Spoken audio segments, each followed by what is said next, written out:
Alright guys, welcome to another beer review, and just come off a late shift, got a pizza in the oven, and I felt like having a few beers tonight, so end of the weekend, and I'm off tomorrow, so whatevs. Don't know why I've got that attitude all of a sudden.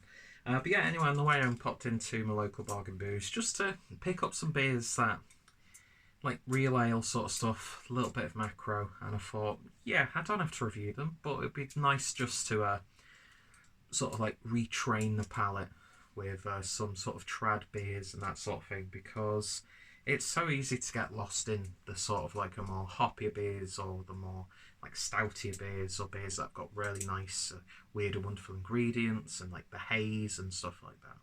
So I thought it's about time I got back on Earth and to reality, and give some beers that I've not tried for a while and beers that I've always been meaning to try and review in the channel. So anyway, we're going back to Innis Gunn, a brewery who I've not had anything from for quite a while. Can't even remember what the last Innis Gunn beer was, to be honest. God, I remember when you could get the sort of like nice boxed beers from like Aldi, when it was a bit of a, a novelty. But yeah, I saw a really interesting one in B&M Bargains recently, which I don't know why I didn't pick it up. I can't remember what it was called. But yeah, I was actually surprised that they had this, to be honest, in my local bargain booze. But this is the barrel-aged Innis Gunn Blood Red Sky, which is a rum barrel red beer, clocking in at 6.8% ABV. I do like Innis Gunn's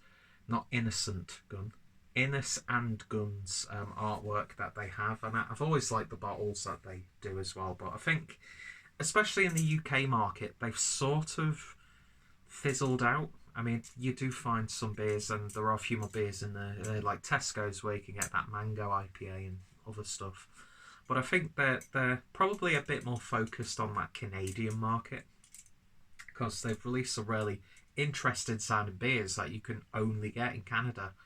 And I don't know why. I think that's actually worked against the brewery, but obviously they're still making a good amount of money, and we still get regular beers here in the UK. So I'm not going to grumble too much. So yeah, Blood Red Sky sets a scene: warm Caribbean sand, flickering candles, cold beer, and anticipation of the night to come. From this place came the inspiration for this brew. Jamaican rum barrels meet Scottish red beer in an explosion of cool, spicy rum notes, vanilla, and rich fruit. Find out how we put the barrels into the beer at innisandgunn.com. So 6.8% ABV. The thing that doesn't annoy me, because why would you ever get annoyed about it, but kind of frustrates me about these guys is there's so much potential there, and they were like one of the first like UK craft breweries to actually do the whole barrel aging stuff, I suppose, or at least put it in the spotlight. And it's great that the brewery pretty much existed from by accident, because of all that beer that they were putting away, and then someone gave it a taste, like, this actually tastes really good. So yeah, they've got an interesting story, and it's interesting how the brewery have developed, and I don't know why they singled in on Canada, but then again it kind of makes sense, because Canada's a big sort of whiskey country, I suppose. I've been watching a lot of the sort of Canadian whiskey guys. Food Quig is one I've been watching a lot recently. How many times can you say recently? One sentence. Mainly because I used to, when I was like near the beginning of YouTube, I used to be really heavily involved in the vlogging community, and then like going on Blip TV, and Fetquig, his vlog channel, that's how I knew him. And then about a year and a half ago, I discovered that he's actually doing regular whiskey reviews, and he actually had that sort of viral review where his wife is leaving in the background and packing up all the stuff. I think he got over like millions of views on his original video. So yeah, really fascinating stuff actually. Don't know why I brought this into the beer review, but it's a viral video. I'm sure he wouldn't mind me mentioning it. And I think he was even here in the UK recently as well. I went to a whiskey shop in Manchester, which I'll have to check that out, even though, well, I'll say that I'm not a big whiskey drinker, and plus I'm tight-fisted as it is, so when it comes to buying actual proper really high quality whiskey, Scotch, single malt, I might be a little bit apprehensive because that's not the sort of drinking world that I'm really into. Anyway, I've waffled on for way too long. Let's give this a try. And yeah, lovely branding. There's the bottle cap. Let's get this opened and see what we get. So, and it's also interesting to note this is a Scottish craft brewery before Brewdog came along. Anyway, that wasn't me throwing shade at Brewdog or Innis Gunn, by the way. It was just a stupid point that holds no relevance to the review. And yeah, look at that. Perfect pour if I ever saw one. No, not really, but it looks good in this snifter glass. And yeah, a lovely sort of reddish amber look to it. Nice and intense, actually. Nice dark oaky tones as well. Beer poured about 2 fingers worth of a very pale beige looking head. Nice compact bubbles. Seems to be maintaining very nicely. But yeah, a very pretty looking beer in the glass by all accounts. And I can actually smell that rum sort of character from here. And that's another thing. Rum, I'm not really too big on rum. Spirits in general. I mean, I love a good gin and tonic, so I like to drink gins. Maybe I should buy more gins. Spiced rum, I only really like dark spiced rum because I have horrific memories of drinking bottles of Bacardi,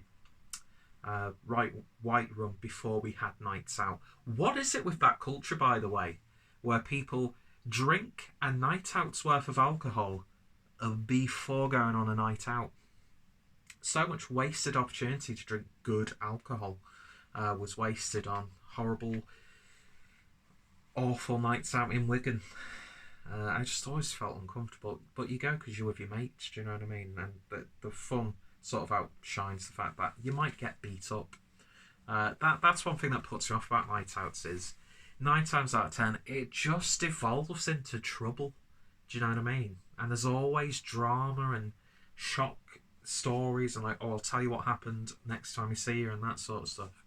So that's why I'd rather just have a nice quiet little go around some craft beer bars, some real ale pubs, that sort of thing, or just buy beer, drink in the comfort of your own home or with others. You know what I mean? It's just, why pay like 3 or 4 times the cost for a night out that it's going to be okay depending on the company, but you're going to feel awful the next day and you're not going to remember most of it anyway. So even though I'm easily swayed if someone says let's go out for a drink, so yeah. Anyway, beer in a glass, head has dissipated nicely, just leaving a nice layer on the top.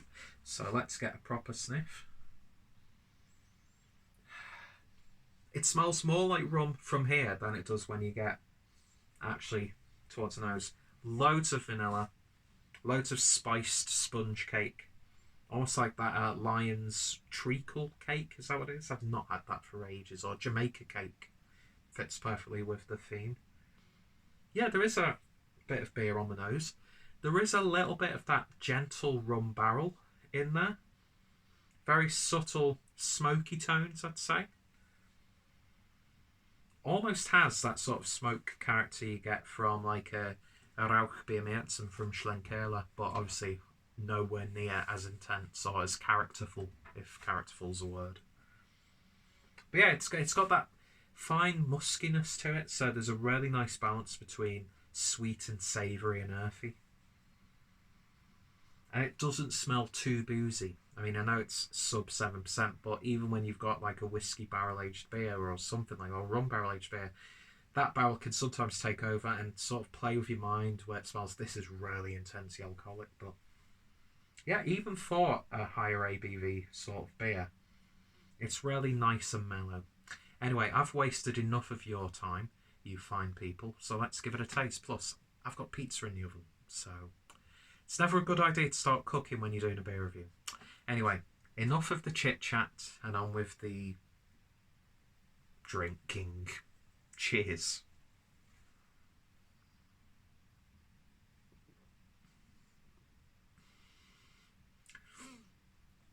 It's an interesting little beer, actually. It's got a medium mouthfeel, but it's got a very subtle velvetiness to it. It's actually a really satisfying mouthfeel. On the intake, there's a big sort of vanilla vibe going on. A little bit of cake batter as well. But then that sweetness subsides really quite quickly. And then you get that slight rum character coming through. Sort of reminds you of like Captain Morgan's spiced rum. That's something I've not drunk for ages. But I'm being reminded of that. Maybe a little bit more sweeter and syrupier. And then there's a big earthiness that comes through on the back end and a really nice lingering bitterness. So even though it is not really a really heavy ABV beer, you are probably going to take your time a little bit because it is a little bit smoky on the back end. And you do definitely get that barrel character, that woodiness. But yeah, it's a really nice, modest beer actually. Doesn't over promise on anything like that. I mean, is it the greatest beer you're ever going to drink? Probably not. But you could do much worse than that, to be honest. And it's one that I'd happily buy a few bottles of. I'd like to see if aging something like this might do anything. It might just completely be a detriment to the beer itself. But it would be interesting to see what happens when this mellows out a little bit more. I mean, when was this bottled on? I can't see any inclination of a bottled on date or a best before date. And if I can, my eyes are terrible, so it's not picking up. Let's see. So best before end January 2020. So going off the rule of thumb that most breweries have a 1 year shelf life, it's a few months old. And it doesn't taste stale, it doesn't taste old. You know what I mean? It's still got loads of really nice flavour. Yeah, very nice indeed. And I'm drinking this at room temperature as well. So I think that's really helping the beer, to be honest, flavour-wise. Anything that's going to be a lot colder is going to be more drinkable. But yeah, that's not too bad at all. In fact, I really like that actually. Yeah, so Innis Gunn Barrel Aged Blood Red Sky. I'm actually going to give that one an 8 out of 10. I'm very pleasantly surprised with this one. And yeah, it's almost got that slight English strong ale or doppelbock character to it, with those some like very subtle, plummy, dark, fruity tones. But it's just a balance. It's really nicely balanced, and you get that barrel, but it doesn't intrude too much to the flavours or the mouthfeel of the beer. So yeah, 8 out of 10 for Blood Red Sky from Innis Gunn. If you've tried this one, let me know your thoughts, opinions down below. What's some of your favourite Innis Gunn beers? Are you a fan of the brewery? I think I've got a few reviews on the channel. Don't know if I've got a playlist. But yeah, check out Innis Gunn. If any of my friends and fellow beer tubers have reviewed this one, I'll put their links down below as well. So go check those out. And yeah, thank you all for watching. And I shall hopefully see you later. And I think this is going to go really well with my pizza as well. Thank you for asking. You guys are awesome. You guys are awesome, I should say.